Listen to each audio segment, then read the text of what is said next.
To be honest, being a parent is a lot. I don't think there's anything that prepares you for this journey. No matter the book you read, I think I've done a video where I talked about postpartum, that it's a lot of hard work, like it's really hard. If you've not seen that video, do want to go check it out. I'll drop a link in the description. You need to be prepared for this journey. I know that there's no amount of books or videos that is really going to like prepare you, but at least it would help you to have an idea of what exactly are you getting into, because parenting is a whole different ball game. Everything about you is going to change. Anyway, here are my top 10 tips for you to be aware of before you embark on that parenting journey.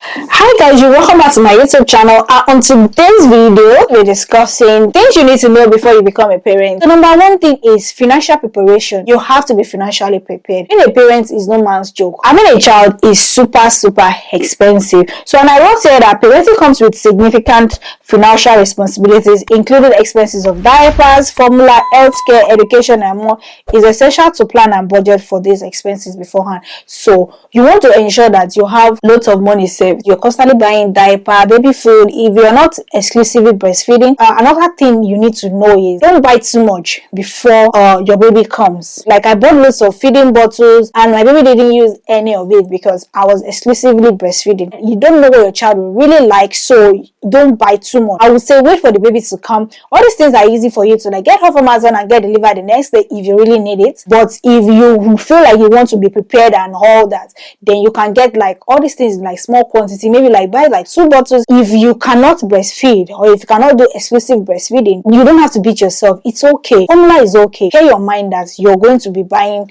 lots of formula. Another tip I will tell you is don't buy too many clothes. It's still part of finance. Don't buy too many clothes because your baby will outgrow those clothes as fast as possible. So that is that of finance. You have to financially ready for this journey. So another thing that you should know, prepare your mind for before becoming a parent is lifestyle changes. A child comes into your life and everything about you changes. The times you have with your friends to hang out, things have now changed now. You will not have those times to be hanging out with your friends. Even when you decide to hang out with your friends, Friday nights, girls club, you have the mind to even do it. The fact that you don't even know where you put your childcare, your baby wants your attention, your lifestyle is going to change. And in terms of your lifestyle also changing, if you're an alcoholic person, this is the time when you have to reduce these things. So I crave for a good, nice treat to like celebrate something, but I can't because I don't want my baby to like have a taste of alcohol in the breast milk. You know, the kind of food you eat is also important. If you are somebody that eats junk, you have to think of eating healthy because whatever you eat is what you're going to pass on to your child. So you have to be very careful. Your lifestyle is going to change. Sleeping pattern is another thing. Be ready to not be sleeping, and with time this sleeping pattern changes. I know people say, oh, you have a child, you don't sleep. Yes, you don't sleep, but with time you tend to sleep. When your baby is sleeping, you sleep. You have to prepare yourself mentally and emotionally for these changes. So if you know that there are some things you don't want to give up in your lifestyle, trust me, don't be a parent. Be a good auntie or a good uncle. If somebody is asking you, well, where is the baby not coming? Tell them to shush. Not everybody has to be a parent. It takes a lot of you being emotionally grounded.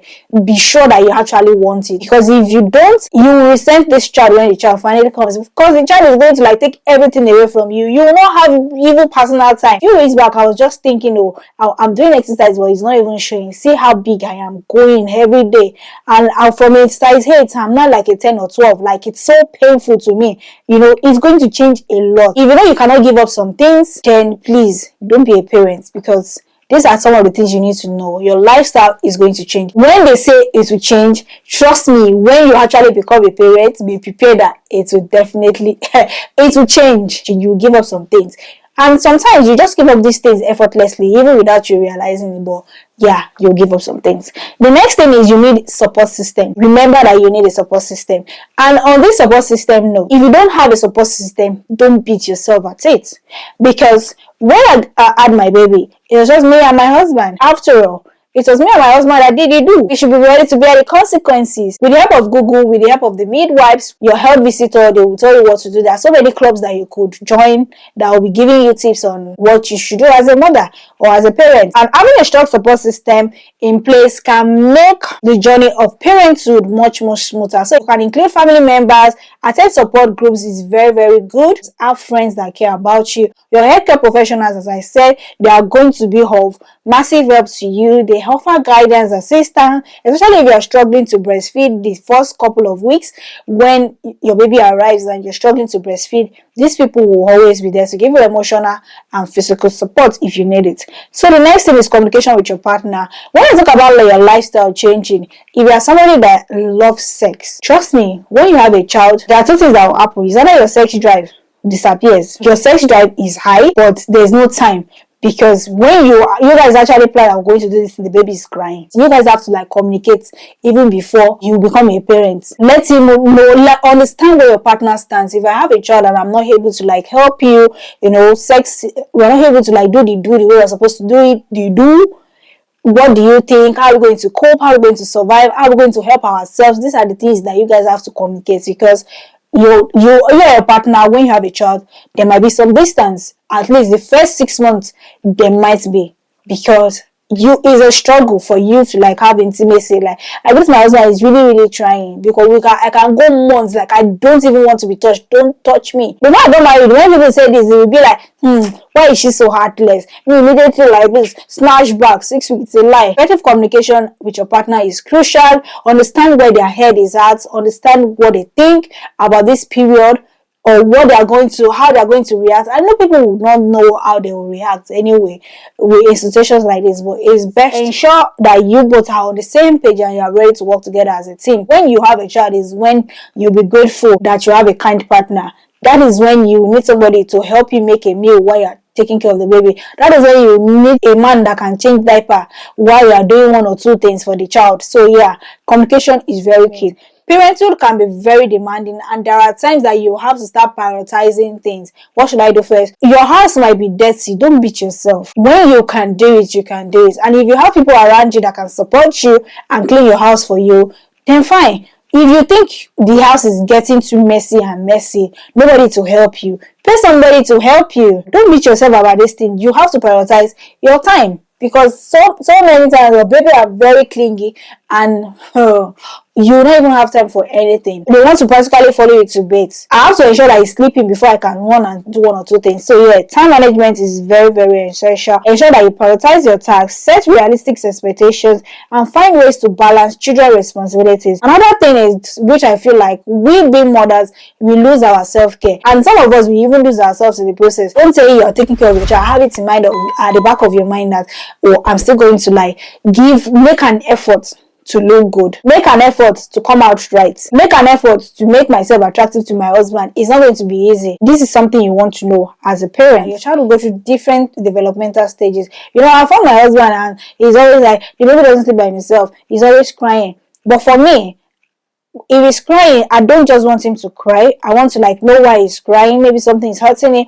The first instinct of me is to look after him. This is what I live for. So for me, it takes understanding. My husband doesn't see a reason why is he crying, especially when he's at that period when he wants his wife. I need attention also, and I feel for him. But yeah, so it takes understanding.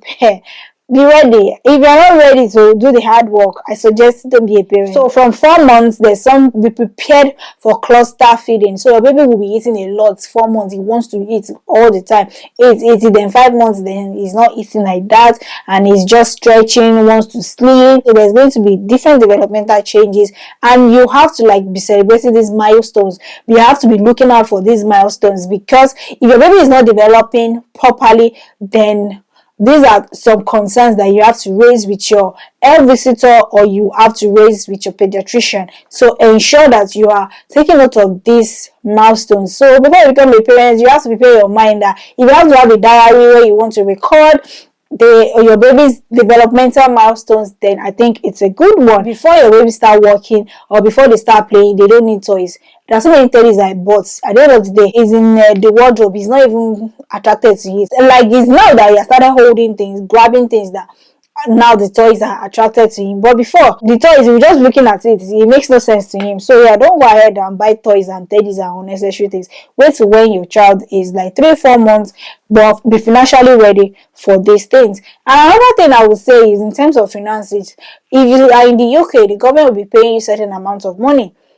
I would suggest that you save this money for your child. Open a junior higher save for your child and let this money be going there. But if you are not financially strong, then you can be using this money to, like, support the child, buy diapers, buy baby food and all that. The money is about £100 every 4 weeks, so it's a good money for you to, like, look forward to. Another thing you should know is you are entitled to free dental care while you're pregnant and to 1 year only under the NHS. If you're going private, you will pay. You and your baby, you are entitled to free dental care. So if your baby starts teething, it's good that you get their gums checked. Another thing you need to know before becoming a parent is, what are the plans for child care, for child support? How long maternity are you taking?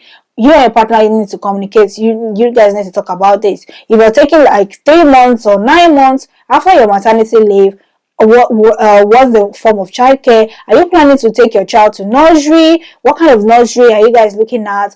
There's what they call now that from 9 months the child can go to nursery, and it's with government paid for 15 hours. So these are the things that you want to consider. Or are you going to, like, get a living nanny? These are the things you have to talk about it before you have a child, because trust me, you have to put these things in place. If you know that you don't have plans for childcare, or you don't have money for it, you don't think you can afford it, I think you should wait till when you can. What are your healthcare and faith work beliefs? So some people, they come and say, I cannot do CS, it's against my religion. So before you become a parent, you and your partner have to sit down and talk about it. What are the limits for us health-wise? Our faith beliefs in terms of health. Do you have this circumcision? Through the Western world, they don't really circumcise a child except it is medically needed. But for where we come from, circumcision is biblical. So before I got married to my husband, I always told him, if we ever have a male child, we're going to circumcise the child. And I kept on talking about it. Do you believe in CS? So these are the things you have to talk about. What are your